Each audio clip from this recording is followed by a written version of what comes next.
So the reason the background is dark is because the lights are off, but the sound works exactly how it's supposed to.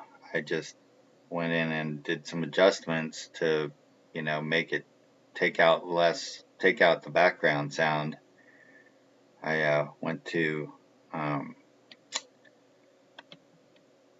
sound, open sound settings. You just right click on the little microphone down there and open sound settings, and I went to where the volume part is you instantly see the microphone. I just put it to like 52% so it doesn't go really loud when I talk.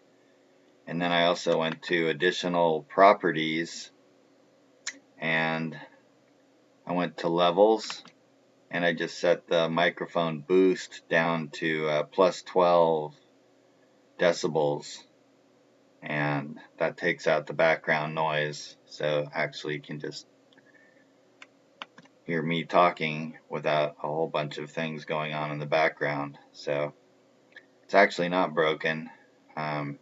This is kind of like what you have to do with all microphones on all computers. There's also a little tutorial built into Windows where they make you read a paragraph to train the microphone to your voice. But so obviously it works, as you can hear.